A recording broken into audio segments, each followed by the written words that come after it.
I'm Aaron Barcellos. I'm a fourth generation farmer located here in Los Banos, California, which is on the northern end of the Central Valley. I farm along with my brother, Eric, and my nephew, Jake. Together we form Abar Ag Enterprises. It's a family-run farm that we started in 1988 with my dad, Arnold. With the trust protocol now, while we've shown this big reduction in water use, and over the last 30 years, U.S. cotton has reduced its water consumption by 79%. But we still have a goal where we want to get it down even farther. Now, it's always going to take some amount of water to grow a crop. It's got to have water to grow it. But we have this goal of reducing water use in cotton another 18% going forward by 2025. So cotton has this reputation of being a high water use crop. And in reality, it really isn't. 2/3 of the cotton grown in the United States is grown solely on rain moisture. The third, like where we are here in California, is a desert. We get 8 inches of rainfall a year. So we need to irrigate our crop to produce a crop of cotton. Last year, we just went through one of the worst droughts in California history, right? We got a little over 4 inches of rainfall. But all that rain comes in our winter months, which isn't our growing season.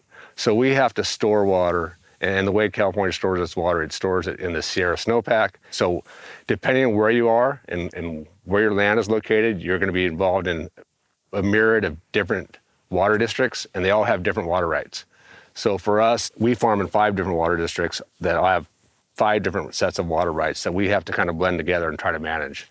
But we've gone from using 2.5 acre-feet of water to grow an acre of cotton to down to 18 to 22 inches, just in the years that we farmed, just because of improved technologies and the way we manage the crop today. The reality is today, with the way we are farming cotton, is not water intensive. Matter of fact, it's probably one of the crops we grow that takes the least amount of water. On our farm, we track every drop of water that we apply, and we know exactly how much water we put on a field year to year. With the U.S. Cotton Trust Protocol, we'll have a central database that at the end of the year, we'll input that data into that database. They'll get that information. They'll aggregate it all amongst all the growers. My information will remain private to me, but the aggregate numbers will be public. And that'll be shared to brands and retailers to kind of show where we were, how we're improving, and also be able to where I can use that myself to put myself and compare myself to my neighbors. You know, am I using the same amount of water? Am I doing a little better? Am I doing a little worse? And try to understand those relationships. Through each stage of the plant cycle and as it grows, we have university-developed standards that we follow in our irrigation practices. We track the evaporation and the transpiration of the plant and the soils.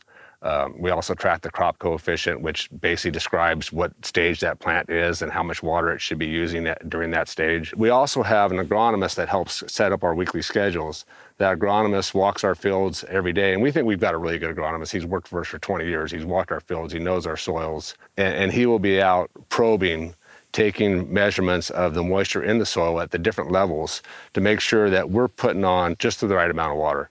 And not too much or too little, so that we can keep that plant happy and get it through its growing cycle. For us, on our farm, we've always had this philosophy that there's 3 things that we really have to keep in front as our primary focus, and those are our people, our soils, and our water. Where we live, it's an ag community, and everybody depends on this ag community to kind of stay sustainable.